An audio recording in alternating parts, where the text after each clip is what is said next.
Hello and welcome to RIFC Nation, a fan-created podcast by two native Rhode Islanders talking all things Rhode Island FC. Each episode is available on YouTube, and if you're watching now, please take a second to subscribe to our channel. We're closing in on 100. I think we're like 13 or so away, so hit that subscribe button. If you're watching it live, it'll pop up live on the live stream. We really appreciate it.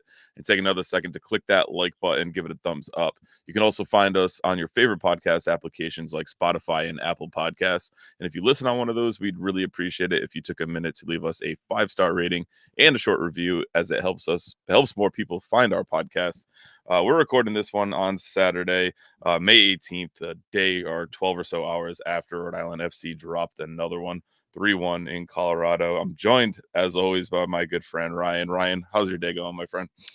It's going okay. A little gray outside. It feels a little gray inside as well after that that loss last night. So yeah, I hear that. I had little kid soccer this morning with Zach, so it was raining. It was not raining. It was raining again. It was classic Rhode Island weather for that one. You went to the watch party at the Guild. It was a 9 p.m. Match, so obviously I had dad duties. My wife actually went out to eat, so I had double dad duty last night. But talk about the Guild and the atmosphere there at the watch party. yeah, I mean, before we get into the good, the bad, the ugly, that was definitely in the good category. The Guild's always fun. It's a great group to watch with. Nice thing too about the Guild, there's a couple dogs there as well, so always fun. And then we were surprised. The team showed up. The CMO came. We got to beta test a new feature for matches, which is really fun. I can't give anything away, but I will say before you go to the next game, please download the RIFC app. They have it for Android and iOS. Some cool stuff the club's trying to do through that. So can't give any hints or anything like that. And then even more of a surprise, 10 minutes in the game, Chip strolls in. He's like giving high fives. He got behind the bar, was serving beer. So really fun time at the Guild as always. That's really cool. Good to see. This was a rough one to watch, as our good friend Jim Ed says in the chat. And just a reminder, if you're on YouTube and you're popping in live, that chat is active. We can pull it up on screen. So say hi, send us your questions. Tell us your talking points from this one, and we'll be sure to address them live on the pod. It was a rough one to watch. As far as the lineup, it was kind of that fluid. I'm going to keep calling it the lopsided 4-2-3-1 because I think down to the core, that's what it really is. Koke Vegas and net, Turnbull, Yao, Nodarse, Alves, Holstad, Ibarra, Fuzan, Peniotu, Quizera, and Dikwa. Any surprises there for you, or are you happy to kind of see par for the course? Yeah, it was good. I think the only surprise was Sadie coming out and Quizera coming in. But other than that, I think it was pretty chalk for what we were expecting.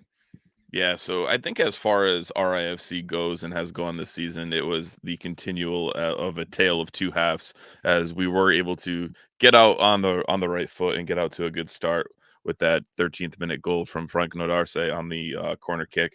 And I've been saying it a lot on here. I think we look dangerous on corners. I thought we looked dangerous on corners, and we're finally starting to see that pay dividends. So what did you make of that goal? It was really a free header that Frank could kind of, I think, run into the goal essentially.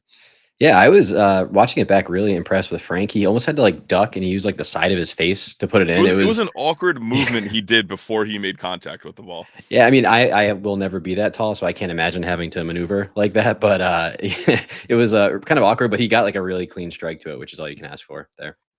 Right. It also worth noting it was Peniotu again on the corner, and this was after a blocked corner, so it was actually like a chance 2.0. How much of a difference has Peniotu made, especially on those set pieces for Rhode Island FC?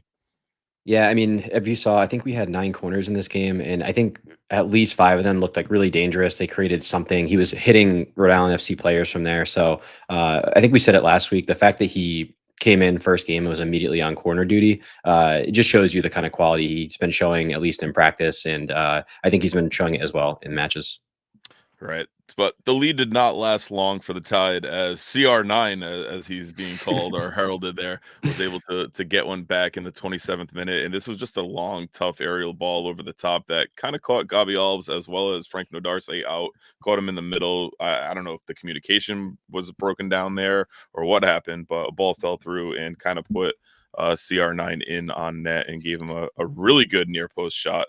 That it was just a rocket.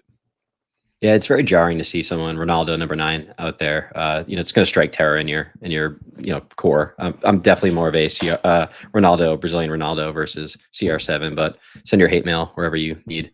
But yeah, I was pretty rewatching this. I like the highlights for this. I think as Annie from Switchback Savvy, great to see you in the chat, mentioned it's really hard to find this game anywhere at this point because it was on Golazo last night. But really frustrating one. You saw Where were you Gabby. able to rewatch it? I just saw the highlights on like the All USL right. YouTube. So I did see luckily Annie tweeted them to see if they would, kind of divulge where you could find it, and nothing. So I I got think that's yeah. kind of the big difference between Golazo versus ESPN Plus. Yeah, I thought about splurging for like a VPN to do like the European YouTube thing, but I was like, this is too much. But yeah, this goal showed up on the highlights, unfortunately. And it was tough because you saw like Gabby kind of come across to be really aggressive there. But I was just frustrated that both of them were really aggressive. Like Nadarse kind of tried to get in front of his man too. And being that last defender, basically, like you just can't let that guy get in, especially 30 yards from goal, where there was no danger there. It was just literally a lofted ball straight up in the air, and it turns into like a shot where I have to give Ronaldo credit. Like that was an incredible shot from him. He put it literally the only place that Koke couldn't grab it. But I think we made that chance for them. Yeah, I definitely agree there. First half stats kind of surprised me. It was 59% possession for the Switchbacks, 41 for Rhode Island. Shots were almost equal. We were outshot 5-4, 2 on target for them, 1 on for us. We had the one big chance. And then accurate passing was 69%, so pretty low number for us. And we saw that a little better last match with Paniotu in the center of the pitch. But corners, we were 5-1. And Annie also wrote in the chat that your height canceled out our set piece opportunities. Looked like David and Goliath out there. There was a big height differential, and it was good to see us get on those corners. It's just, we couldn't capitalize on, a lot of them. As far as rewatching matches, I think this is going to be a common thread with people. I routinely rewatch the games. Wasn't too disappointed that I couldn't easily this week. It would have been painful, says Tim. So thanks for joining the chat, Tim. It is helpful to sometimes rewatch them, especially for us, like, kind of doing this and talking about it. I know you go to a watch party or you go to the match, and it's a little different experience versus sitting at home and watching it and just kind of the attention to detail you can pay. But, I mean, there's a 10-minute gap in this game where I was just watching what Chip was doing behind the bar rather than the game. So, and that might have been more entertaining. Yeah. He poured a good beer. Got to give him credit. That's good. Did you get a beer poured by him? I don't know if it was poured by him. I wasn't watching. I don't think so, unfortunately. All right. So we were kind of texting at halftime, and we were talking about the percentage stats there. And you said you're a big field tilt guy. Mm-hmm. So before you talk about this and what the field tilt actually looked like, I think some people might not be familiar with the term. So do you want to explain field tilt and then talk about what that looked like throughout this first half? For sure. So field tilt is one of my favorite metrics. It basically is where because possession, it tells you who had the ball. Field tilt tells you where the ball was. So basically, it's if the field is tilted towards the other team, it means that we had the ball in their half more, and otherwise, or that they had the ball in their own half. So basically, it's what side of the pitch the game is being played on. And to me, when I see a team that has a really high field tilt, it means that we were not just in possession, but we were dominating the space of the field as well. Yeah, good to see there. And did you pull up any numbers on RIFCs for that one? Unfortunately, I'm losing some of my access to these things. I did notice that I think it was actually pretty even, unfortunately, for us in this game, where I think they actually had more passes in our half of the field versus us versus them. I didn't see it by half, but yeah, I don't think. I also think a lot of that was game state. They spent a lot of the first half chasing, being down 1-0. So game state is always, and when I say game state, I mean what the score is. That's always something that can dictate a lot of what you see for stats wise. Sure. And, for me, I always try to look at, the stat line versus the eye test and what I thought. And I thought we really kind of went out there and dominated possession for most of that first half. And then I was equally as shocked to see that in the second half, we had 59 to their 41. So, like, a tale of two halves, and just interesting. And I guess, it's that tilt and capitalizing on field position and game state, if you will. And the second half, as we got going there, pretty good. We saw the own goal come in, and then we saw them capitalize on the penalty late. And I can't believe Turnbull wasn't sent off for that one already on a yellow, just a 2-hand shove. So, what did you make of the second half? Yeah, it was just really frustrating. I mean, I think last week we were so excited about what we saw from this team, and it seemed like we really exercised some demons that have been plaguing us all season. And I think this second half, especially, we saw a lot of those come right back into play, which we'll get to in the good, the bad, the ugly here. But yeah, it was frustrating. I think we gifted them that second goal, it felt like, and then the third goal was just kind of a mess. And then it is from, I think a really dumb fall by Turnbull. Yeah, like I said, already on a yellow. I was shocked he wasn't, tossed for that one. But I guess that goes back to the state of USL Championship officiating that we've talked about here and there. But I thought overall this one was officiated pretty well. Yeah. Not much to complain about as far as that one. With the lineup and any subs that we saw, we did see Colin Smith come on at the half for Gabi Alves. So did you see that as more maybe did Gabi pick up a knock? Did you think that was tactical or? Yeah, I was confused. I mean, we've talked a lot about Gabby. We both really appreciate what Gabby does. I actually pulled up just looking at the game. I was kind of clicking through every player's stat. Guess what Gabby Alves' pass accuracy was in the first What half? was it?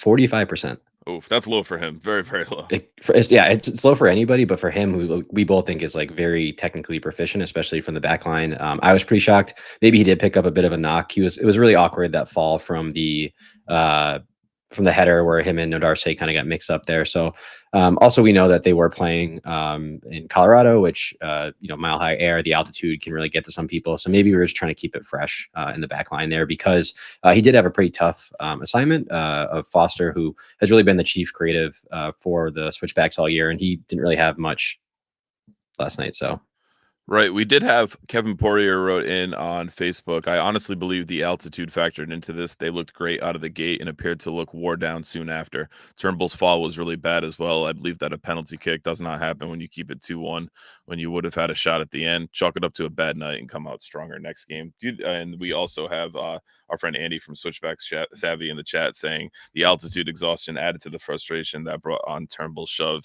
You see it that way as well, Ryan? 100%. Yeah, he looked gassed. I mean, I also think what led up to that, him being on the island out there, was really frustrating too. So he's probably mad. His teammates just exhausted. So couldn't agree more, Annie.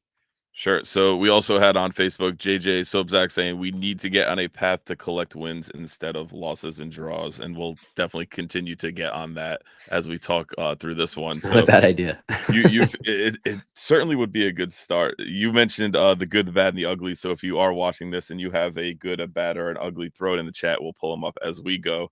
Ryan, let's start with yours. What do you got for the good? Well, do you want to talk about Jack P, or do you want me to?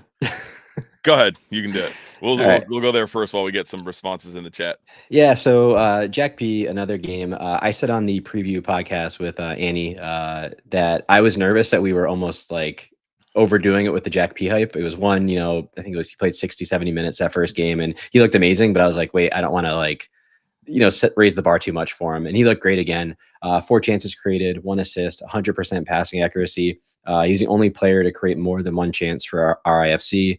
One thing I thought was interesting, and I wonder if we'll hear coach talk about this, but in the second half, we almost had him playing more as like the winger or forward.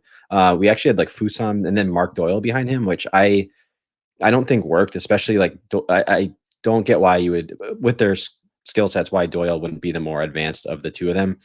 So I get the ball in the air and let him battle for it. I thought that was really curious, and that was one of the things I wanted to look at on a rewatch. But yeah, to me, it just felt like we were kind of shooting ourselves in the foot there to try to get maybe him in more advanced positions. But yeah, Jack P, another great game from him. Yeah, another great game. We mentioned his corner kick taking. I think that's a big piece is now we have some more bodies in there that can kind of battle for balls, and he just puts the ball up on a plate for those tall center backs. Like Andy mentioned, we do have a lot of size, and I've been hoping we were going to score from corners, and we're starting to do it. So it's looking pretty good. We want to definitely continue to see that going. But another assist for Jack in this performance, and I believe Fatmob had him like a 7.3, Yep. and Nodarse had a 7.9 because of the goal, but he was jointly at fault for that first goal there. So interesting take there on Fatmob with the algorithm, but they love goals. They do. But as far as us getting into that, I do like the dimension that he brings, and as far as the formation and looking at what we got, I think that Kano was very much still planning, as Matt on Raising Anchor said, for JJ Williams being the focal point. We got Chico, and all of a sudden had to adapt. And I think that's why we've seen so much of the 3-5-2 early, but we're starting to see it switch. I think that 3-5-2 was very much intended for Chico and JJ up top, and I think we'll see it again when those two are back. And now having a creative playmaker in the middle is only going to make it even better. But Kano's got to start changing things up, and I'll get a little bit more, with the good, bad, and the ugly. I'll talk a little bit more about that, but I would like to see some, just get the ball in triangles, not just get it down the wings. Just look to set up different passing patterns, and it's still the same. Get it down to a wing, try to hoof across in, and it's not working. There was a lot of talk in the Discord after this one about Chico, and is Chico struggling? Is he still hurt? It's the lack of service. That's what it will always boil down to for me. He had 3 touches in the opposition box last night. So for last season's Golden Boot winner to only have 3 touches in the final box, he's not going to produce. It's not that he's missing chances. He's not even getting the chances. And that has a lot to do with the players behind him, at least in my opinion. Spot on. So, yeah, nothing to add there. All right. Let's kick it to the good, the bad, and the ugly. Kick us off, Ryan. So I just did my good for Jack P.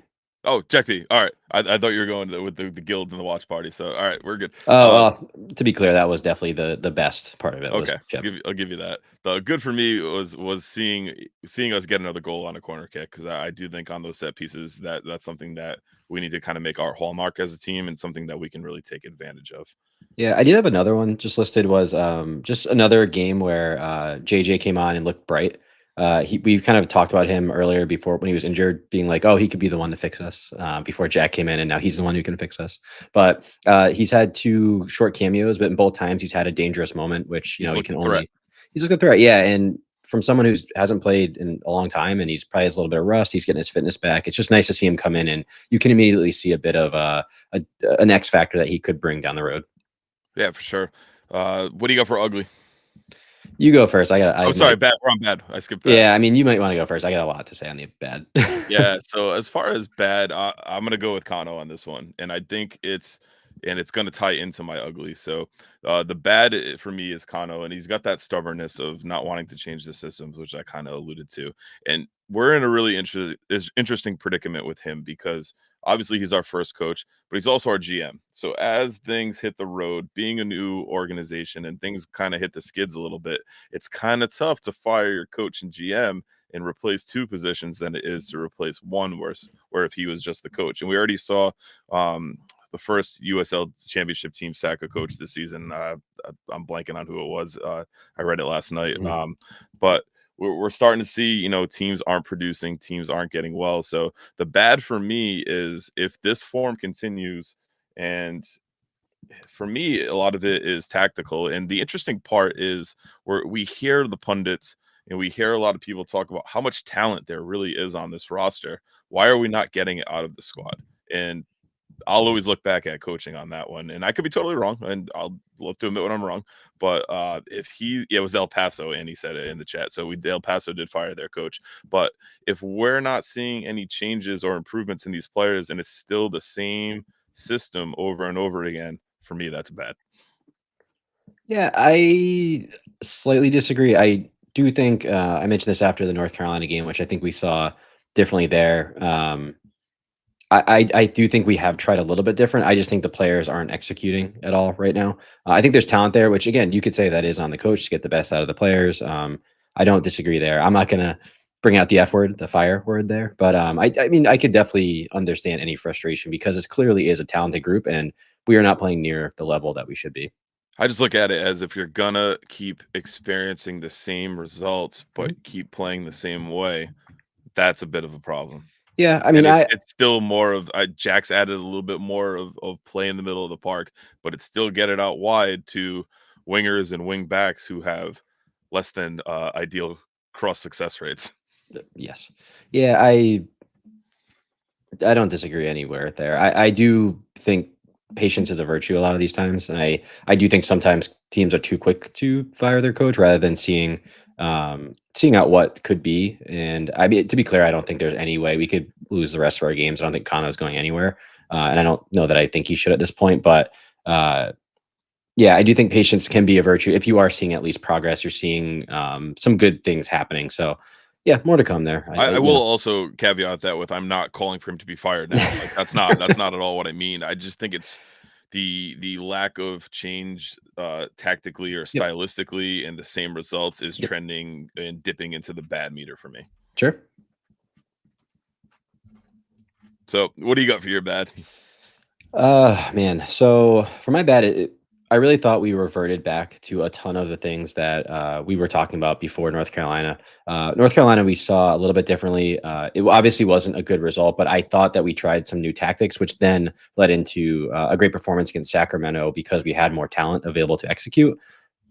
As you saw in the predictions that we made on the podcast, people in the comments, people on our social media, I think I saw maybe two people predict Rhode Island lost in this game, and one of them was Annie from Switchback Savvy. So people were really optimistic, and it basically seemed like all the lessons that we had, I thought learned, just went away.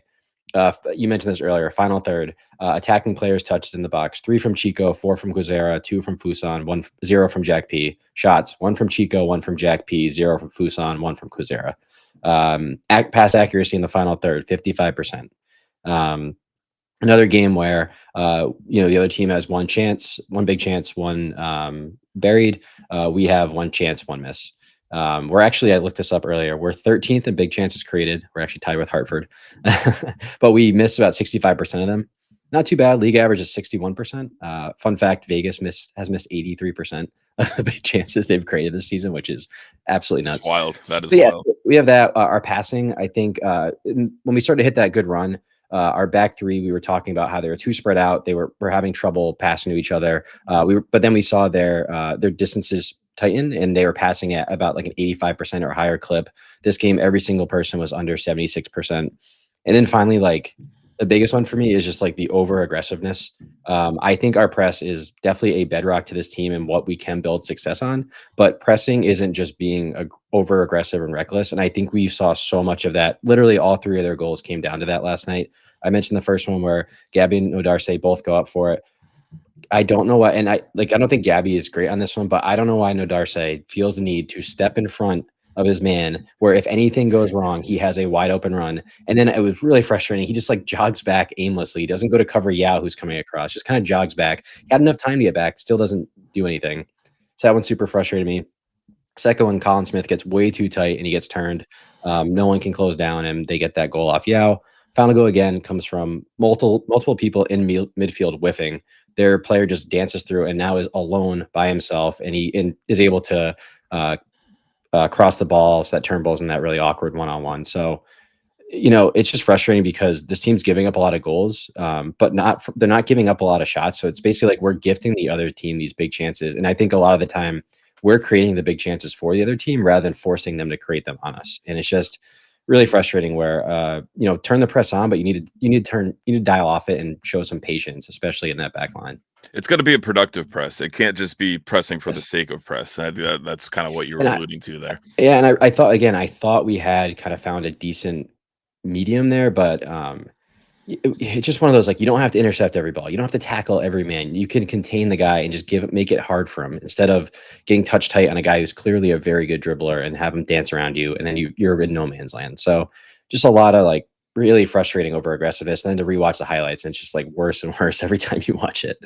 And that sets the players behind you up for failure because now this player on the ball has a full head of steam and For he's sure. coming at you, or you can pick out a cleaner pass And because some there's no pressure. Yeah, and then and the thing I think that annoys me the most is when it's the center backs, there's no one behind you. Like Ronaldo literally gets the ball 30 yards from goal and is like, I think he must have been shocked, like that he just had it was just him and Koke basically after that. It was really, really frustrating. And that wasn't even you have to give him a ton of credit there because that wasn't even a spot on angle. It was No, just he hit that in the one spot, it like you was mentioned perfect. earlier, that Koke could not get it.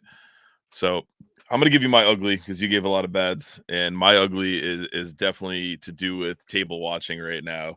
We are Ooh, 10 matches in. We have one win. We have 6 draws, and we have 3 losses.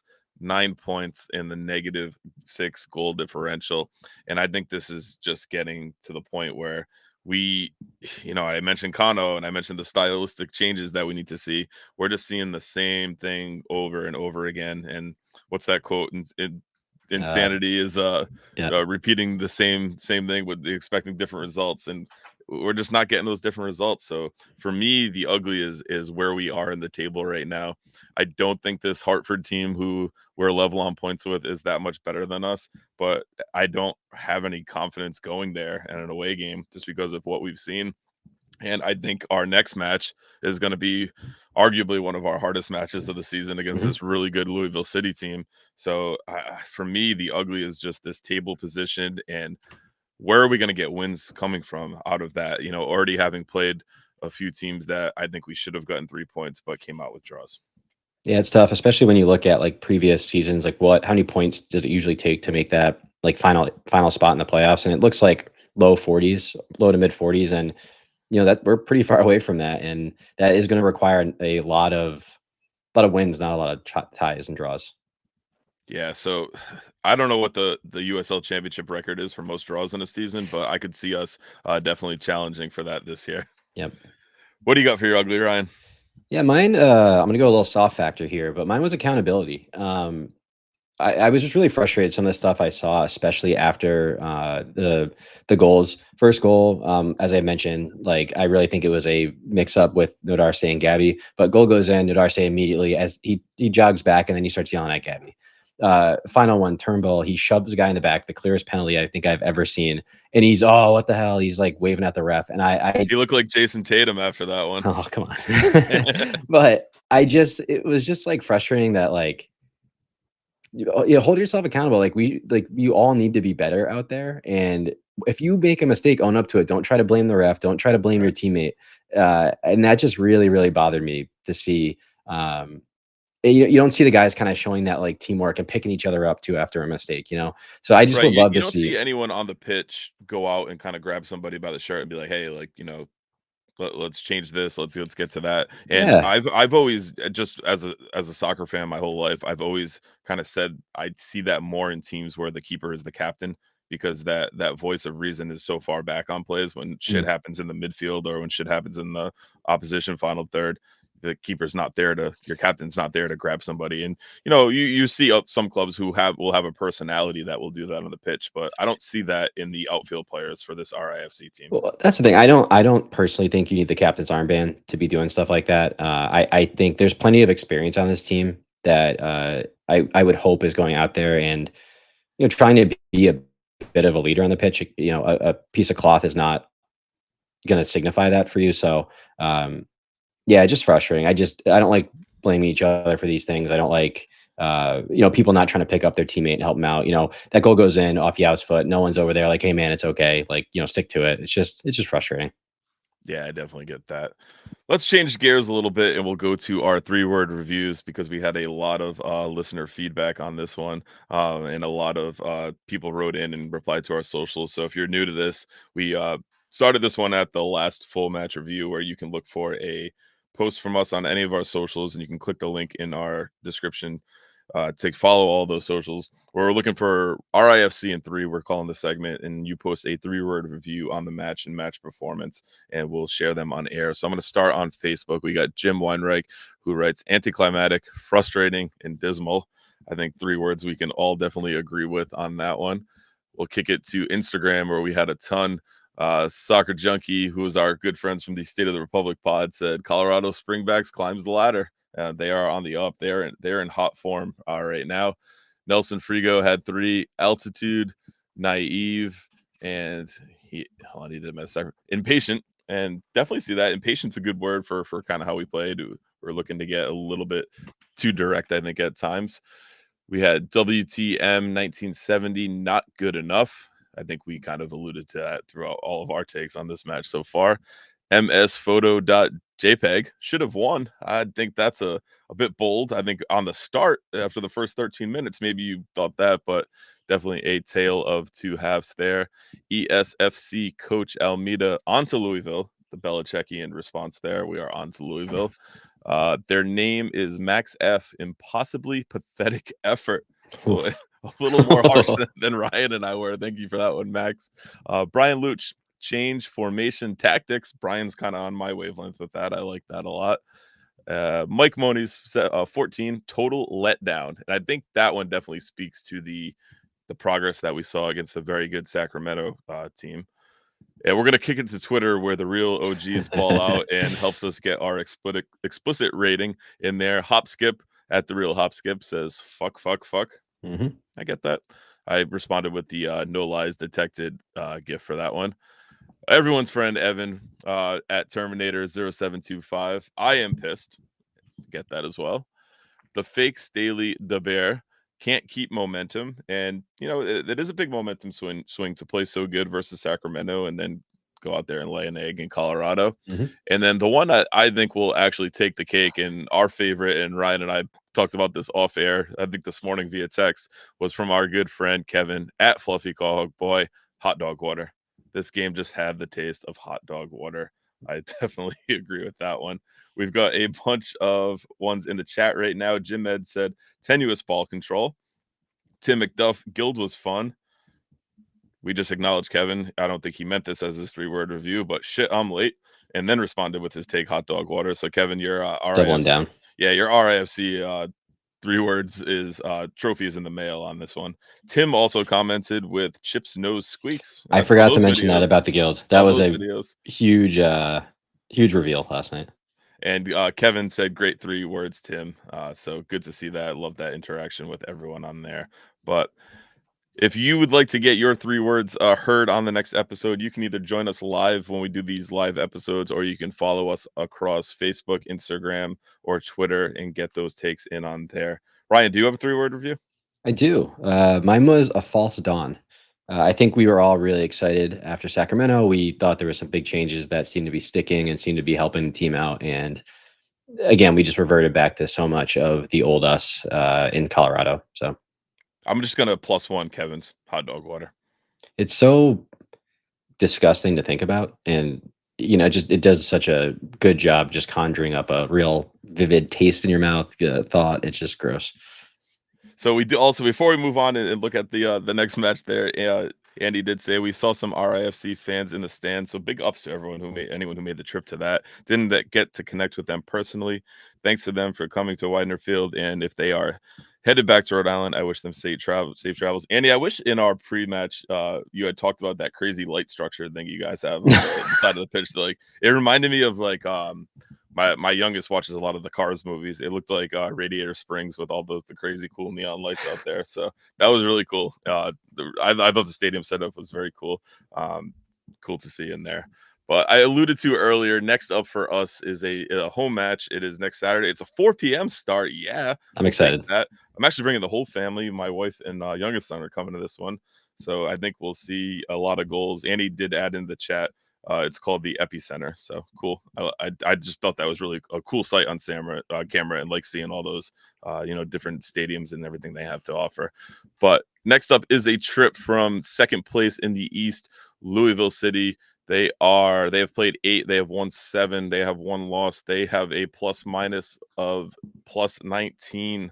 They are a hot team. They score a lot of goals, and they score goals in punches. So, Ryan, what do you think this one's going to look like? You don't have to give your score prediction. I won't give my score prediction because we'll wait till midweek for that. But well, it's funny. This is actually very similar to Sacramento, where I'm like, well, there's no way the boys can do anything here. Yeah, Louisville, second in big chances created. They actually missed the least amount of everybody, so that's good. Yeah, very, very good team. But unfortunately, with RIFC, or fortunately in this case, that might mean the Draw Kings come back and they can really hold a good team. So yeah, I'm not confident, but I also think we have played our best games against good opponents. So very conflicted on this one. I think that they are also, so we're recording this on Saturday, May 18th at about 5:00 p.m. right now. Timestamp. And they are playing in Las Vegas tonight. So I think that could be kind of a telltale of signs of things to come for that one. But to give you a little bit of background on them, they won the last time out 3-0 versus Orange County. They lost epic game versus the Sounders in the Open Cup 7-6. They beat Hartford Athletics 6-0. They beat Loudoun 1-0. And they beat Greenville Triumph 3-1 also in the Cup. So this is a team that is, let's say we got 10, 16, 17, 19 goals in their last 5 games. So they are really tearing it up. They find the back of the net early and often. It'll be interesting to see what we kind of roll out tactically and how we look to stop this team.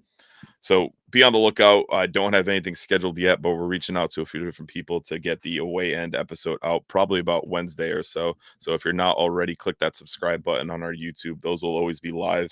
It's really cool seeing fans from both teams join the chat on those and kind of interact and preview the matches. I like doing those better than these because usually we're talking about shitty draws or shitty losses so far this year on that one. But Ryan, what do you got for final thoughts for us? Just be better. Be better. Remember the good things you've done, and let's just tone it down just a little bit, especially at the back. That's my biggest thing. Just stay compact. Yes. You know, not overactive, over jealous, over aggressive, whatever you want to call it.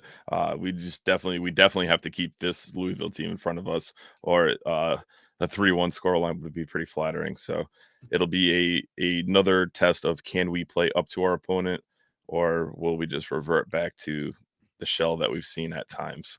But that'll wrap things up for this one. Remember, RIFC Nation is more than just a podcast. You can find us on Twitter, Instagram, and Facebook for daily social media content. Please click that link in this episode description to follow all of our accounts. And if you're not already using the RIFC Club Collector app, make sure you check it out and type in the code RIFC Nation, all one word, to get a free pack to add to your collection. I would not be doing due diligence if I did not bring this up, but how you feeling about tomorrow, Ryan? I was not ready for this. I feel I've accepted it. I do know, I did see a video earlier of them practicing the Premier League, the trophy celebration at the Emirates. I saw a little leaked video there. There's going to be a leaked picture eventually of duplicate stages and duplicate trophies. That picture is going to ruin my life, especially with the red ribbons on it. So I have accepted that we are going to lose. We're going to lose out in the title. But hey, miracles can happen. Hey, I'll also add that I think a lot of people were kind of going through it in the Discord last night and early this morning about the run of form and the inconsistency we've seen with this new club. I'm a Tottenham fan, so you know how that goes for me and what form looks like. But Arsenal in recent history has also joined the bottle merchant crew, so much to the fact that their new home kit does have the outline of a bottle in red on it. The original leak did look like a condom, but they got rid of the reservoir tip around the collar. So the bottle merchants. Are you talking about Arsenal? Huh? You're talking about Arsenal? Yeah. Did you see the home kit? It's got beautiful. It's got this curve. If you look at that curved design on it, you will see a nice. I'll give it like a Coca-Cola bottle. Hey, it looks beautiful on Martin Odegaard. That's all that matters. I will definitely show you the pictures. I'll show you the first, I think it was the leaked ones too, that it straight up looked like a condom. Like it was weird, but that's neither here or there. But just want to remind you that I know all about suffering. Ryan knows about it for the last few seasons for sure. Oh yeah. But this is a very young team. These are still early days. I think this season is just about kind of laying tracks and getting some kind of form together. But we definitely want to see improvements from week to week, and I think that's the part fans are getting frustrated. We're just kind of seeing one step forward and 36 steps back at times. It feels like. But that'll wrap it up. Also, shout out to Natesky. So I'm at the guild last night. He came in, he got an RIFC chant going immediately. Met his cousin, who was super nice. So as always, shout out to Natesky. Also, big ups to Natesky for getting his shirt fixed. I think the club fixed it. It was Natesky for the longest time, but he got the new shirt with the S, so he finally has the road kit that says Natesky on the back. It looks great. I ordered my road kit this morning for Hartford, so I am luckily a medium. So all right, so that'll be interesting because I know they're saying they're out of stock, and people were talking about if they could get theirs in or not. But thanks again to everyone who tuned in and joined us on this live chat and made the chat what it is. Again, if you're listening, take a second to subscribe, leave us a rating and review. It just helps more and more people find our show. For Ryan, I've been your host, Matt. We'll see you next time. And as always, up the tide. Up the tide.